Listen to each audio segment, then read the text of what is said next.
Yes, Leia.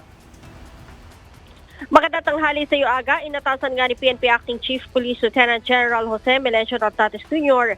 ang PNP Anti-Cybercrime Group na manatiling naka-standby para matiyak ang kahandaan sa anumang formal na kahilingan para sa technical na tulong o forensic audit sa tinaguriang Cabral Files. Kasunod ito ng sinabi ni Department of Public Works and Highways Secretary Vince Dizon na sinusuportahan niya ang paglalabas ng listahan ng mga proyektong pang-infrastruktura na umunoy isiningit o inendorso ng mga politiko sa mga nakaraang budget na sinasabing tinipon ng yumao si Yusek Cabral.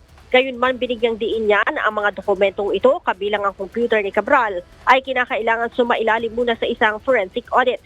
Ayon kay General Nartates, ang isang forensic audit kung kinakailangan ay makatutulong para matukoy ang authenticity at integridad ng mga dokumento.